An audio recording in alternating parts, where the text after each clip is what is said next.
네, 세계 유수의 대학이죠. 하버드에서 졸업생 1,600명을 대상으로 졸업 이후에 인생에서 가장 중요한 능력이 무엇이냐라는 질문을 했다고 합니다. 그 결과 응답자의 무려 90%가 글쓰기 능력을 꼽았다고 해요. 우리나라 직장인들을 대상으로 한 조사에서도요, 글쓰기 능력이 성공과 상관관계가 있다라고 대답한 응답자가 78%에 이르렀다고 합니다. 이처럼 글쓰기 능력은 정말 우리 삶 속에서 떼려야 뗄 수 없는 관계인 것 같은데요. 그런데 이러신 분들 많으시죠? 백지 울렁증 가지고 계신 분들도 아마 많으실 것 같습니다. 오늘 청산 뉴스를 찾아주신 분은요, 우리에게 글쓰기 울렁증을 극복할 수 있는 비법을 전해주신다고 합니다. 조윤호 기자님을 큰 박수로 모셔볼게요. 안녕하세요. 안녕하세요. 네, 기자님 오늘 어떤 강연 들을 수 있을까요? 네, 제가 글 쓰는 일을 직업으로 하고 있어서 또 오랫동안 글을 써왔기 때문에 여러분들이 글을 어떻게 하면 좀 쉽게 쓸 수 있는지 좀 말씀을 드리러 나왔습니다. 취업준비생이 생각보다 글을 써야 하는 일이 굉장히 많은 것 같아요. 네, 제가 기자인데 기자보다 더 어떤 분들은 글을 더 많이 또 자주 쓰시더라고요. 기자보다 더 많이 쓰나요? 네. 기자님의 비법을 고스란히 좀 전해주고 가셨으면 좋겠습니다. 잘 부탁드리겠습니다. 네, 알겠습니다. 네, 생각의 흐릅니다. 청산뉴스 조윤호 기자님의 강연을 박수로 청해 보겠습니다.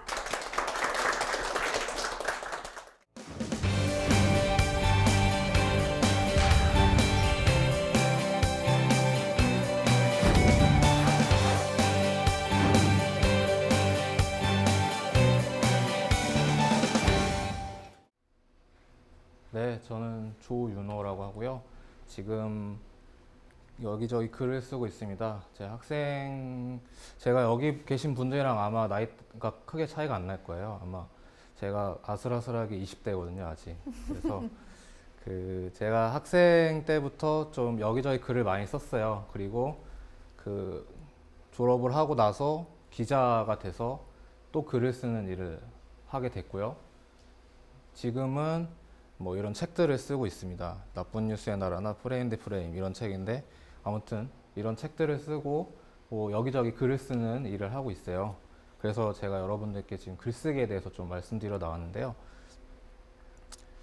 제가 기자로 글을 쓴 기간이 가장 많기 때문에 제가 기자가 무슨 일을 하는지, 어떤 글을 쓰는지부터 좀 설명을 드려야 될 것 같아요. 그래서 말씀을 드리면요, 이 단어 혹시 아세요? 야마라는 단어 들어보신 적 있는지 모르겠는데, 이게 기자들한테 가장 중요한 단어예요. 그러니까 제가 기자 생활하면서 자꾸 야마 거려서 제가 그 선배의 야마를 돌게 했나 보다, 이렇게 처음에 이렇게 생각했어요. 그래서 나쁜 뜻이라고 생각했는데 이제 그런 뜻이 아니고, 흔히 이제 기자들한테 너 야마가 뭐야? 넌 야마도 못 잡냐? 아니면은 이 기사 너무 야마가 약하다. 먼저 야마부터 잡아야지. 야마가 없어. 이런 얘기를 많이 해요. 그러니까 어떤 기사의 핵심, 그리고 글을 다 읽었을 때 떠오르는 어떤 중심, 뭐 이런 것을 뜻하는 말인데요. 이게 산이란 뜻이에요. 일본어예요, 일본어. 기자들 사이에서는 일본어를 굉장히 많이 쓰거든요, 아직도. 그게 기자 문화가 다 일본에서 넘어와서 그런 건데, 야마라는 단어가 산이라는 말인데, 이게 우리나라로 치면은 너무 큰 산은 아니고 해발 1000m 이하의 산을 뜻하고요. 일본에서는 별로 높은 산이 아니죠, 이 정도면. 그리고 톱의 날이나 끝, 나사, 뭐 이런 걸 뜻하는 말입니다. 그리고 일제시대에서 유래가 됐어요. 일제시대 같은 경우만 해도 신문에 소설이 많이 연재가 됐는데, 그 소설을 읽는 사람들이 이 소설 한 회분마다 야마가 있어야 된다, 이런 말을 했다고 합니다. 실제로 한송순보, 이런 우리나라 최초의 신문 같은 데 실린 소설을 보고 사람들이 이런 말을 했다고 합니다. 그래서 흔히 이때 쓰이는 말은 산의 꼭대기, 절정, 클라이막스, 이런 걸 뜻하는 거죠. 그래서 기자들에게 야마가 뭐냐라고 하는 말은, 이 기사의 핵심이 뭐냐, 너는 이 기사를 통해서 무슨 말을 하고 싶냐, 넌 이 글을 읽으면 독자들이 어떤 반응이 있을 거라고 생각하냐, 이걸 종합적으로 다, 너무 길잖아요, 이 말들이 다. 그렇기 때문에 야마가 뭐야, 이렇게 얘기하는 거죠. 일본어로 사실 쓰면 안 되는 말이긴 한데, 이게 딱히 대체할 단어가 없어요, 한국어로서. 제가 하나의 사례를 가져왔습니다. 이게 제가 그냥 만든 가상의 사건이에요. 2016년 12월 24일에 크리스마스 이브 날이죠. 오후 1시경에 서울 광화문 사거리에서 한 김모 경사가 교통정리를 하고 있었습니다. 제가 만든 사건인데 빨간 신호등이 켜졌고 차량이 다 멈췄어요. 근데 한 에쿠스 승용차가 광화문 방향으로 질주를 한 거예요. 김 경사가 놀라서 후루라기를 부른 거죠. 아이고 차를 세워라. 그리고 운전면허증을 달라. 이렇게 요구를 했습니다. 그래서 범칙금 10만 원을 부과하려는데 운전자가 대통령을 모시 급히 가는 중이다. 이렇게 말을 한 거예요. 근데 김 경사가 실제 하안을 들어가 보니까 대통령과 청와대 비서관이 앉아 있었던 거예요. 실제로. 근데 김 경사는 그냥 원칙대로 범칙금을 부과를 한 거죠. 대통령이 그래서 이거에 감동을 받아서 약간 유치한 얘기예요. 업무를 원칙대로 처리하니까 너무 잘한 경찰이다 이러면서 1계급 특진시켜라 이렇게 지시했습니다. 이게 제가 만든 아주 간단한 사건입니다. 사회부 기사로 치면은 스트레이트라고 하죠.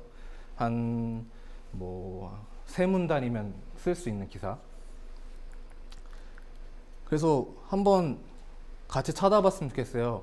이 짧은 사건이죠. 굉장히 이해하기 쉬운 사건인데 이 사건의 야마가 뭘까 과연 이 사건으로 우리는 어떤 글을 쓸 수 있는가를 한번 같이 찾아보는 거죠.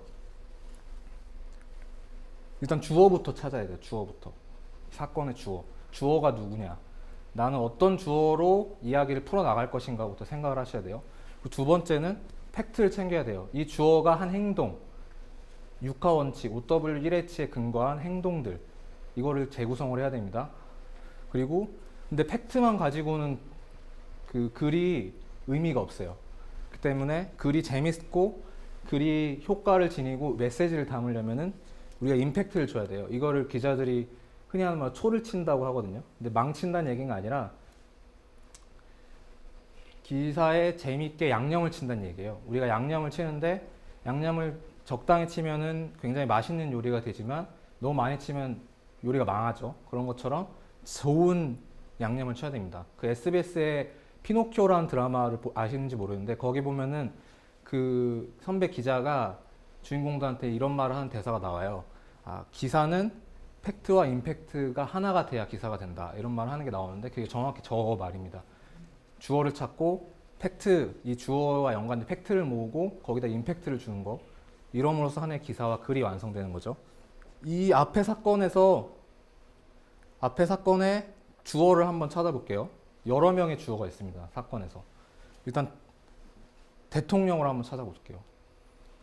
대통령이 주어가 되는 거예요. 그러면 대통령이 주어가 된 팩트는 뭐냐? 대통령이 차를 타고 가고 있는데 그 차가 신호위반과 과속으로 걸렸다, 경찰한테. 이게 팩트죠. 가장 기본적인. 그럼 여기서 임팩트는 뭘까요?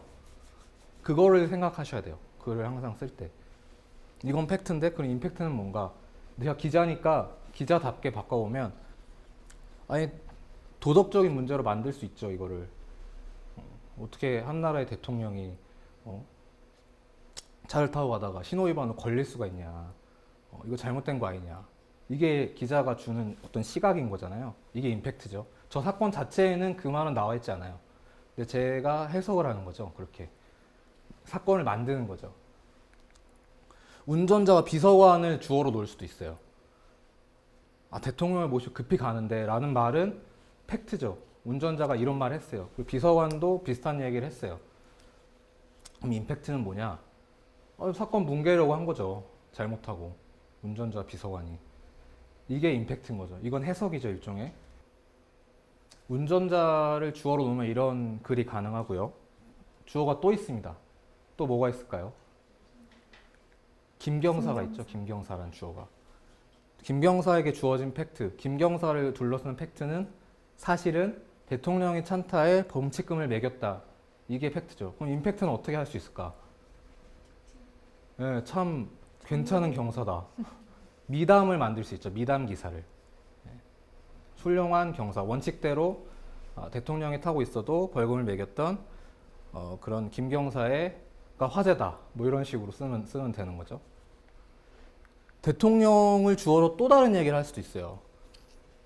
1계급 특진을 지시했잖아요. 근데 생각을 해보시면 당연한 일을 했는데 왜 특진을 줍니까? 사실 특징을 주는 게 더 김경사를 이상하게 만드는 거죠, 사실. 때문에 이거에 문제 제기를 할 수 있는 거예요. 좀 딴지는 그런 걸 수도 있지만. 그래서 어쨌든 주어가 누구냐에 따라서 그리고 주어를 둘러싼 팩트가 뭐냐에 따라서 글이 완전히 달라지는 거죠. 이렇게 굉장히 같은 사건을 두고도. 그래서 여러분들이 이 주어와 팩트와 임팩트를 기억을 하셔야 된다. 이런 말씀 드리고 싶고,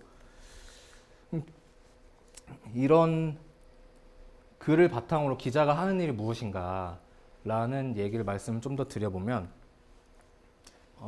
막스 베버라는 사회학자가 있어요. 되게 유명한 사회학자인데 그 사람이 쓴 책 중에 직업으로서의 정치라는 책이 있습니다. 그 책을 보시면 맨 마지막에 직업으로서의 정치인의 유형을 분류해놔요. 그러니까 정치를 직업으로 하는 사람들은 이런 사람들이다라고 하는데 거기 마지막에 기자와 언론인이 있어요. 그래서 이게 처음 들으면 되게 황당한 얘기예요. 그럼 기자는 당연히 정치적으로 중립적으로 글을 써야 되는데 왜 막스 베버는 정치인의 범주에 기자를 집어넣었을까라고 생각할 수 있죠, 쉽게. 왜 그런 거냐면, 물론 막스 베버가 정확히 이유를 설명하지 않았는데 제가 판단하기로는 이 의제 설정이라는 것 때문에 그렇습니다. 의제 설정. 그러니까 사회에 굉장히 많은 일들이 있어요. 우리 주변에 보면은. 근데 그 중에 무엇을 기사로 만들고 무엇을 어떤 우리 사회 중요한 아젠다로 끌어올리느냐, 이걸 결정하는 힘이 기사에 있는 거죠. 근데 이게 정치인들이 하는 거랑 똑같은 일이에요, 사실. 대통령이 어디 이제 담화 같은 거 하면서 제가 앞으로 이런 걸 해결하겠습니다 라고 하면은 그게 사회 의제가 되는 거죠, 앞으로. 어떤 정치인이 어떤 국회의원이 나와서 뭐 이런 법안을 만들고 이렇게 하겠다고 하면 그게 사회의 중요한 방향이 그렇게 가는 거거든요. 근데 기자도 똑같은 일을 하는 거예요, 사실. 때문에 그 책에서 언론인을 정치인으로 분류하지 않았을까라고 저는 생각을 하는데, 어쨌든 이 의제 설정의 권한이 있습니다, 기자에게는. 글을 통해서 기자가 하는 건 의제 설정이에요. 이게 다 실제로 우리 언론에 보도됐던 의제들이에요. 통일은 미래다, 인구 5천만 명 지키자, 이게 저출산 얘기죠. 사회적 기업, 뭐 이런 얘기들을 통해서 이 주제들을 사회 사람들의 입에 오르내리는 의제로 만드는 거죠. 근데 한 가지가 더 있습니다. 일단 의제를 세팅을 했어요. 그런데 사람들이 아무도 관심이 없어요. 그러면은 그 의제는 사라지거든요, 그냥. 그러면 중요한 건 뭐냐면은 아젠다 키핑이에요, 사실. 이 의제가 계속 사람들의 입에서 오르내리게 해줘야 돼요. 그럼 이 아젠다 키핑, 의제 유지를 어떻게 할 거냐. 거기서 제가 쓰는 말이 이제 프레임이라는 용어가 있습니다. 이 아까 프레임 대 프레임이라는 책도 최근에 썼는데 이런 얘기예요. 여러분 붕어빵을 만드는데 다양한 재료가 필요해요. 박력분도 있어야 되고 뭐 여러 가지 있어야 되죠. 팥, 앙금도 있어야 되고. 근데 막 이런 걸 뭉쳐서 어떤 붕어빵 기계에 넣어요. 그래야 붕어빵이 나옵니다. 그러니까 이 재료들을 모아도 다른 방식으로 뭐 잉어빵 기계에 넣으면 잉어빵이 되는 거예요, 사실. 그러니까 이 재료가 사실 정보와 팩트고, 이 재료와 팩트들을 집어넣어서 재구성하게 만든 틀이 이제 프레임인 건데, 이제 예를 들어 보면 이 프레임이 사람의 인식을 바꾸거든요. 1990년대에 20대들이 일컫는 말이 X세대라는 말이 있었어요. 저도 잘 못 들어봤는데, X세대라는 말은 너네가 뭔지 잘 모르겠다, 약간 이런 의미잖아요. 미지의 함수 X라는 뜻이잖아요. 때문에 여기에 담긴 뜻은 뭔가 잠재성이 있는 거예요. 저 20대들한테 잠재성이 있고, 잘 모르지만 뭔지 기성세대는 잘 모르겠지만 뭔가 새로운 것 같고, 정체를 잘 모르겠지만 우리랑 좀 다른 것 같고 잘 모르겠고, 이런 의미가 담겨 있는 거예요, X세대라는 프레임에는. 근데 이게 한국 사회가 약간 고도성장하던 시기에 나온 프레임이에요. 그때는 잠재력이 있었죠, 젊은 세대에게. 근데 2007년에 제가 대학교 1학년 때인데 88만 원 세대라는 책이 나왔어요, 이때 처음으로. 그래서 이 용어가 굉장히 넓게 알려지게 됐는데, 이 X세대랑 88만 원 세대를 비교해 보면은 88만 원 세대라는 프레임은 청년들 약간 불쌍하게 만들었어요. 예. 그러니까 노력해도 뭐 실제로 불쌍하냐 마느냐를 떠나서 노력해도 뭐 비정규직에 이거밖에 안 되지 않냐, 이렇게 틀이 짜여진 거죠, 사실. 그러니까 굉장히 다른 프레임이에요. 그러니까 어떤 프레임에 따라서 청년들의 상태를 보느냐에 따라 되게 다양한 해석이 나올 수 있고, 이 프레임이 넓은 의미의 야마입니다. 야마. 그러니까 우리가 주목해야 될 야마죠. 그러니까 저는 이런 말씀 드리고 싶은데, 저는 그 글을 쓰는 것도 똑같은 것 같아요. 그러니까 여러분들이 꼭 이런 기사를 쓰지 않더라도, 예를 들어 자기소개서를 하나 쓴다고 하더라도 이 세 가지를 기억을 하시면 좋아요. 주어는 당연히 나겠죠. 내 자기소개를 쓰는데 남의 얘기를 쓰지 않을 테니까. 나에 대해 쓴다. 주어는 나다. 그 다음에 나와 관련된 팩트가 무엇인가. 이거를 생각을 하셔야 돼요. 그러니까 이건 나의 삶일 수도 있고 이력일 수도 경력일 수도 있죠. 근데 보통의 어떤 글들을 보면은 여기서 끝나요. 그냥 대부분의 글들이 주어와 팩트만 있어요. 그러니까 내가 나는 이런 사람이고 어떻게 태어났고 어떻게 자랐는데 그래서 이런 일을 했고 뭐 어려서는 이런 일을 했고 조금 대학교 들어와서는 이런 일을 했다. 근데 이건 그냥 팩트만 써진 글인 거예요, 사실.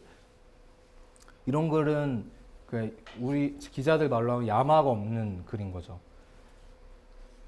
그래서 임팩트를 줘야 됩니다. 임팩트를. 모든 글에서는. 자기가 어떤 활동을 했다, 이력이 있다고 하면 그 이력이 가지는 의미와 그걸 해석을 해줘야 돼요. 그리고 이 짧은 글 안에서도 아까 말씀드린 어떤 프레임을 짜야 되는 거죠.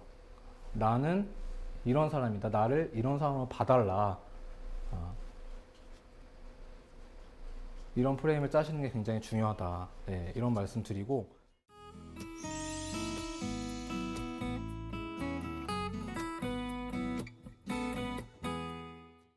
네, 제가 야마랑 프레임을 설명을 해드렸는데, 근데 어떤 글을 야마를 잡을 때 그러면은 어떻게 잡아야 되는가 뭐 이렇게 궁금할 수 있을 것 같은데, 기자로서 보면은 되게 아까 2부에도 이어서 얘기하겠지만 항상 질문이 되게 중요하거든요. 어떤 질문을 하느냐가 되게 중요한데, 예를 들어 보면은 여러분 그 박종철 씨라고 그 민주화 운동의 어떤 그 촉매제가 됐던 박종철 사건이라고 있었어요. 고문치다 탁 치고 억하면 죽었다 이 사건이 있었는데, 이게 세상에 어떻게 드러나게 됐는가를 한번 말씀을 드릴게요.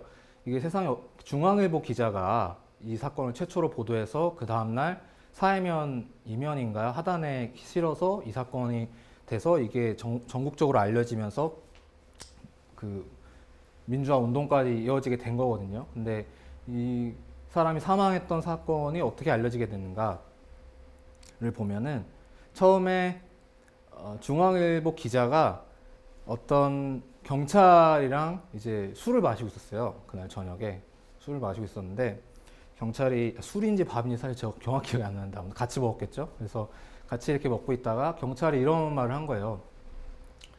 걔 안 됐어 이러는 거예요. 갑자기 이제 기자한테. 근데 기자가 알고 있을 거라고 생각하고 그런 얘기를 한 거예요. 처음에. 걔 안 됐어. 참 젊은 애인 것 같던데 이렇게 한 거예요. 근데 기자가 이 얘기를 딱 처음에 듣고, 네? 그게 무슨 말씀이세요? 라고 했으면은 그냥 거기서 끝나는 거예요. 그거는 그냥. 왜냐면 경찰이 제가 모르는구나 라고 해서 그냥 얘기하지 말아야겠다. 알려지면 안 되니까. 근데 기자가 순발력이 되게 좋았기 때문에 대학생이라죠 아마 이렇게 얘기한 거예요. 거기서. 그래서 그러면서 경찰이 맞아 서울대생이야 이렇게 얘기를 한 거예요. 그러면서 그 사건, 중앙일보 기자가 그 사건을 취재를 해서 기사를 싣게 된 거예요, 사실. 왜냐면은 되게 엄청난 영향을 미치는 사건도 아주 간단한 질문에서 시작이 된다는 말씀을 드리고 싶은 거예요. 그래서 그 기자가 당시 그 기자에게는 아무런 정보도 없었죠. 하지만 뭔가 아는 척 한 거죠. 아는 척 해서 정보를 갖고 있는 누군가한테 엄청난 팩트를 찾아낸 거죠. 그게 이제 그 기자가 했던 일이고, 그래서 그 당시에 중앙일보 기자가 그 기사가 나오고 나서 그 중앙일보 경쟁지였던 동아일보가 당시에 동아일보 기자들이 엄청 혼났어요. 그 회사 부장들한테. 너네는 우리 표현으로 물 먹었다고 하거든요. 이제 흔히 단독을 뺏겼다, 물 먹었다, 물 먹었으니까 그 만회를 해야 된다라고 말해 흔히. 근데 또 다른 단독을 해야 된다 이거죠. 그래서 그러면은 이미 그 고문치사가 돼서 사망됐다는 것까지 다 나왔는데, 그러니까 비유를 해보자면은 이미 남들이 다 해놓은 건데, 다 얘기를 했는데, 그럼 나는 여기서 무슨 새로운 얘기를 할 수 있을까라는 고민에 동아일보 기자가 빠진 거죠. 당시에. 나는 아니 그러려면 새로운 이야기를 해줄 수 있는 사람을 찾아야 되는 거예요. 새로운 사람.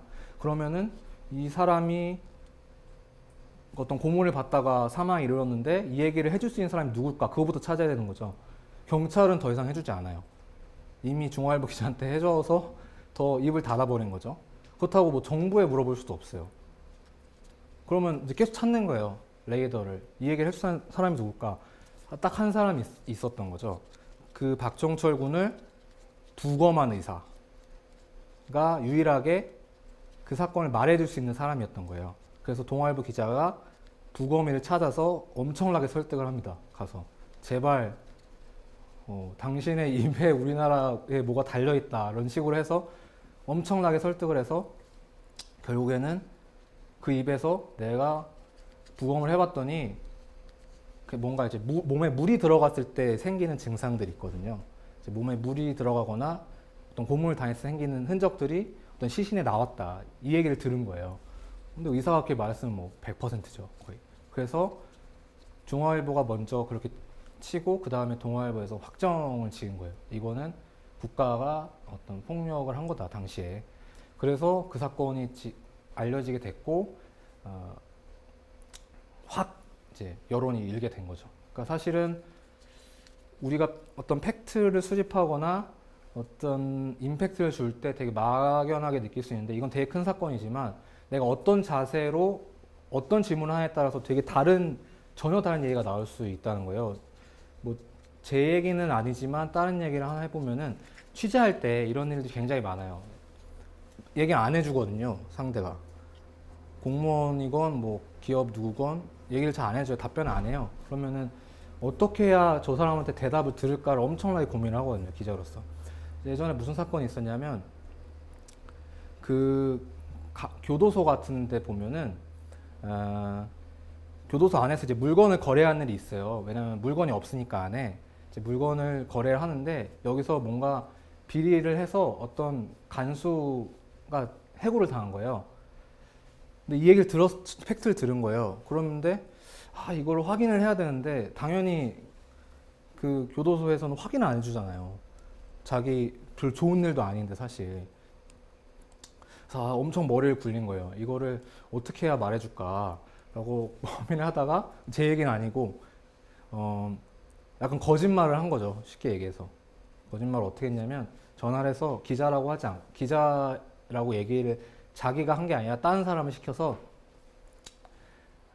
국민건강보험공단 직원이다 이러면서, 왜냐면 간수는 공무원이기 때문에 그 해직을 하고 나면 기록이 다 남잖아요. 그러면서 그쪽에 최근에 저희가 정보를 업데이트하고 그러는데 그쪽에 최근에 나간 분이 있냐 이렇게 물어본 거예요.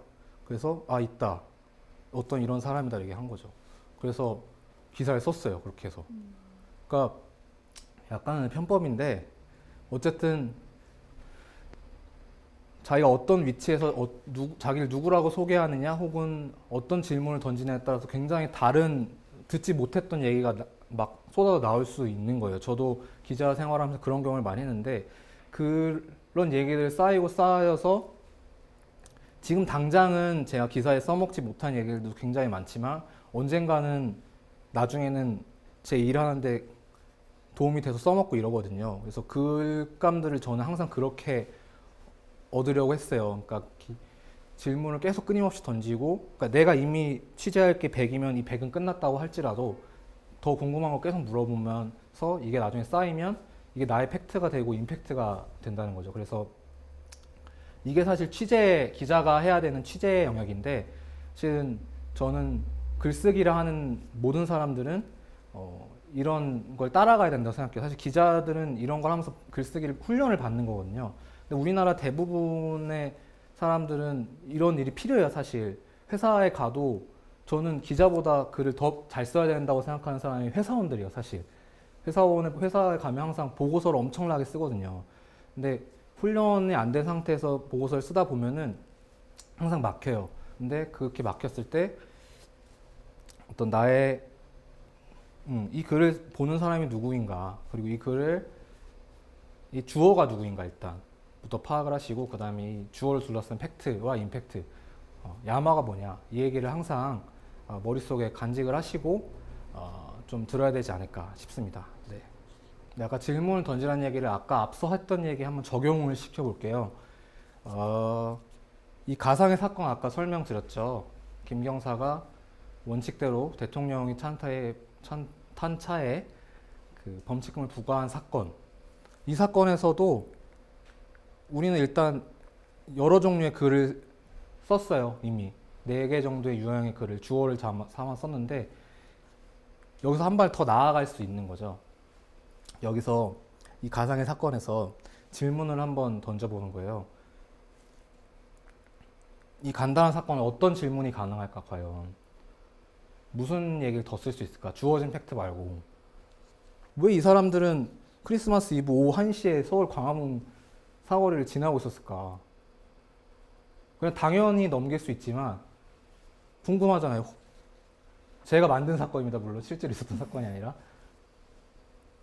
경호원도 없이 왜 이 대통령과, 여기 가상의 대통령과 그 비서관과 운전사만 동행하고 광화문 사거리를 질주하고 있었을까? 라고 질문을 할 수 있죠. 이제부터 미스테리가 되는 거예요. 글의 유형이. 앞에서는 미담이거나 짧은 소개글이었는데 이제부터는 이 영역에 가면은 미스테리가 되는 거죠. 예를 들어서 뭔가를 숨기려 했다거나, 좀 심하게 얘기를 과장해 보면은 뭔가 숨기려고 하다가 이렇게 질주를 하고 있었고 걸려서 1계급 특진을 만약에 거래를 한 거다, 이 사실 숨기기 위해서 라고 하면은 되게 어떤 뭐 영화에 그런 게 되는 거죠. 사실 굉장히 과장해서 얘기했지만 주어진 정보와 그 정보를 통한 해석을 정리하는 것도 중요하지만 이 주어진 정보와 해석을 넘어서는 질문도 가능하다는 거예요, 사실. 그래서 아까 말씀드린 대로 뭐 중앙일보 기자, 동아일보 기자 다 뭐 제 주변에 있는 얘기도 했지만 글을 쓸 때도 이 점을 계속 기억을 하셔야 된다.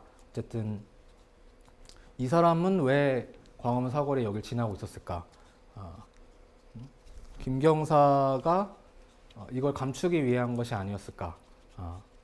이런 점들을 같이 기억을 해서 좀 질문을 던지는 연습을 많이 하셨으면 좋겠고, 제가 이 질문 다음번에는 그럼 어떻게 질문을 해야 되는가, 어떤 질문을 해야 되는가, 뭐 이런 부분에 대해서 좀 더 자세하게 좀 말씀드릴 수 있을 것 같습니다. 네, 감사합니다.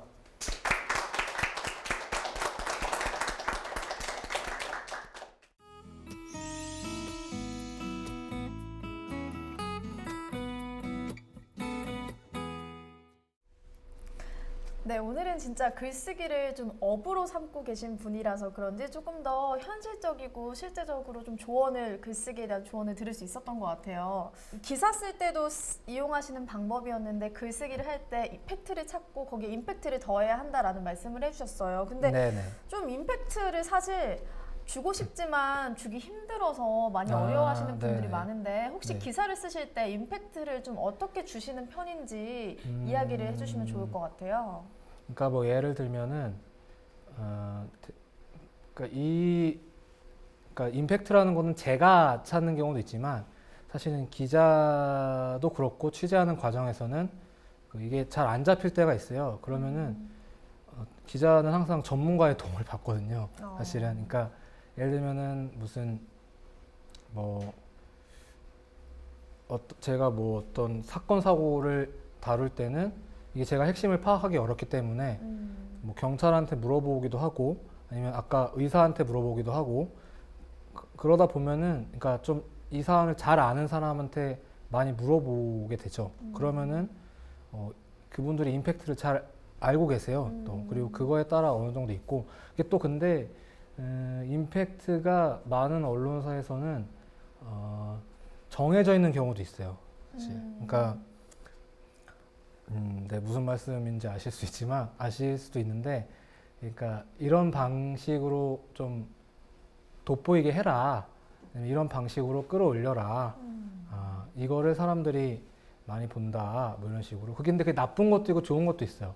뭐 예를 들면은 저는 되게 처음에 약간 좀 이상한 표현이라고 생각했던 게 보도자료나 이런 거를 많이 보면은 무슨 그냥 경찰이 뭐 이렇게 범인을 잡았다거나 아니면은 무슨 소매치기를 잡았다거나 이런 거는 경찰이나 이런 데서 그 이슈가 안 돼요. 왜냐면은 자기 할 일을 한 거잖아요, 당연히. 근데 꼭 이제 뭐 병아리 여경 이런 표현을 쓸 때가 있어요, 기사에서.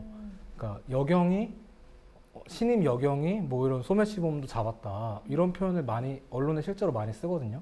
근데 저는 되게 나쁜 임팩트라고 생각했거든요. 그런 거는 일종의. 왜냐면은 그게 신임 여경은 당연히 자기 생각할 때 뭔가 약간 나이 든 경찰보다는 제 일을 못할 거라고 생각하고 거기서 비롯돼서 그런데 범인을 잡았어. 대단해. 약간 이런 뉘앙스로 익혀서 이거는 되게 사람들의 시선을 끌 수 있는 임팩트긴 하지만 별로 좋은 임팩트 같진 않다. 뭐 이런 생각을 했었고, 예를 들면 뭐 그러니까 그런 어떤 편견들이 있잖아요. 뭐 이제 여러 가지 뭐 탈북자도 있고 뭐 장애인도 있는데 그런 거를 막 시선을 일단 끌기 위해서 부각시키는 임팩트도 있는데 오히려 그럴 때는 다른 임팩트를 찾아야 되는 거죠, 사실. 네. 참 임팩트가 좀 찾기 어려운 것 같긴 한데요. 어쨌든 뭔가 취업준비생들한테는 사실 자기소개에서의 임팩트를 넣어주는 게 가장 중요할 것 같은데, 기자님이 언론에 입사를 준비하실 때 썼던 자기소개 임팩트 방법이 또 좀 궁금한 것 같아요. 제가 썼던 자기소개서 네. 임팩트요? 제가 그러니까 기자로서 그러니까 그런 걸 생각하셨는데 기자로서 뭘 원할까 상대가 그러니까 수용자가 저는 면접 볼 때 그런 걸 물어보더라고요. 기자 면접 보니까 내가 이제 그냥 쉽게 반말로 얘기하면 내가 기사 내리라고 할 때 내릴 거야 안 내릴 거야 이걸 물어보더라고요. 저한테 면접할 때. 그러니까 팩트가 틀리지 않았는데 기사를 내리라고 내가 지시를 하면 넌 어떻게 할 거냐. 근데 의도를 파악하기가 힘들더라고. 이거를 내려야죠 라고 해야 되는 건지 그러니까 이 조직에 잘 적응하겠다는 의미로 그렇게 얘기해야 되는 건지 아니면 기자로서 뭔가 소신이 있어야 되니까 그러지 않겠습니다 이렇게 해야 되는 건지 저는 안 내리겠다고 얘기했었어요, 처음에. 근데 그게 왜 그랬냐면 제가 처음에 입사한 언론사의 성향이 그런 성향의 언론사였거든요. 그러니까 그런 걸 좋아하는 그런 기자를 좋아하는 성향의 언론사였기 때문에 저는 오히려 그렇게 답변하는 게 맞다고 봤고 자기소개서에도 그런 걸 많이 썼거든요, 사실. 그러니까 예를 들면은 제가 학교 다닐 때 학내 언론 활동을 많이 했었어요. 많이 했는데 거기서 되게 약간 저는 그냥 이렇게 스트레이트 같은 기사보다는 좀 논란이 되는 그러니까 학교를 좀 비판하는 이렇게 보일 수 있는 그런 기사를 많이 썼었는데 그러면 이제 좀 여기저기서 이렇게 연락이 오거나 이러거든요. 좀 그랬을 때 나는 별로 이렇게 영향을 받지 않았다거나 아니면은 그러니까 유사한 경험인 거죠, 일종의. 그러니까 확대를 하면 그런 것들을 많이 좀 부각시키고 아까 뭐 제가 했던 여러 가지 활동들 제가 토론대회 같은 데 되게 많이 나왔거든요. 거기서 생각이 다른 사람을 설득하는 방법. 그래서 나는 데스크라고 하는데 부장 데스크와 나의 생각한 야마가 달라도 그 선배를 설득을 시킬 수 있다. 충분히. 아니면 내가 설득 당할 자세도 되어 있다라는 거를 강조하기 위해서 토론대에서 겪었던 어떤 이런 경험들 이런 것들을 많이 좀 활용했던 것 같아요. 그게 일종의 임팩트였던 셈이죠. 저한테는. 예. 근데 사실 그렇게 말을 해도 괜찮은 회사가 있는가 하면 네네. 그렇게 말을 해도 하면 안 되는 회사도 있잖아요. 이 조직에 얼마나 잘 적응을 하느냐 네네. 이런 걸 보려고 하는 질문을 할 수도 있는데 네네. 아마 뭐 언론사뿐만 아니라 많은 회사들도 그런 질문을 할 것 같아요. 많이 합니다. 예. 네, 그런 상황에서 그냥 어떻게 하면 좋을까요? 자기의 성향대로 밀고 나가야 할까요? 아니면은 회사와 좀 타협을 하는 모습을 보여줘야 될까요? 저는 뭐 다른 직업은 모르겠는데 기자 같은 경우는 일단 무조건 들어가라. 어떻게든. 언론사에 네, 일단. 그러니까 근데 그게 기준이 있어요. 그러니까 내가 도저히 막 용납을 할 수 없는 어떤 선이 있단 말이에요. 그러니까 어떤 최소한의 기준을 정해놓고 자기가 근데 이게 몇 번 경험을 하다 보면은 대충 잡히거든요. 그러니까 이렇게 질문을 하기도 하는구나 했을 때 자기가 선을 정해놓고 이 선에 넘지 않는 이상은 그래도 어떤 조직이든 이제 그러니까 그 조직이 요구하는 게 있기 때문에 어느 정도 내가 나도 끝까지 양보를 안 하진 않는다는 걸 보여준 필요는 있어요. 근데 특히 기자 같은 직업은 왜 제가 이렇게 얘기하냐면 들어가서도 충분히 그렇게 일단 들어가고 나서도 그 안에서 충분히 성장할 수 있는 그런 가능성이 많은 직업이기 때문에 그 이제 시작 때부터 너무 각을 세우지 않아도 충분히 안에 들어가서도 일단 들어가서 좋은 걸 해야 되는 거잖아요. 좋은 기사를 쓰고 좋은 글을 써야 되는 거기 때문에 그런 단계에서는 일단 자기 최소 기준을 정해놓고 일단 한번 맞춰주되 회사에 맞춰주되 들어가서 자기 기준과 회사의 기준이 충돌하는 지점들은 어느 선에서 이제 맞출 건가 이런 걸 좀 찾아 나가면은 저는 충분히 가능하다고 생각합니다. 네. 자기소개 임팩트를 하다가 여기까지 왔는데 네네. 이 질문 아마 좀 궁금해하실 것 같아요. 임팩트를 줘야 하지만 팩트에서 임팩트를 갈 때 너무 임팩트가 억지스러운 게 되는 건 아닌가 그런 고민이 들 때가 있을 것 같아요. 네네. 그게 이제 사실은 제일 어려운 것 같아요. 글쓰기 할 때 굉장히 그래서 다양한 팩트들을 모아놔야 되거든요. 그리고 그 팩트 하나를 가지고 하나의 임팩트를 만들기에는 굉장히 약해요, 근거가.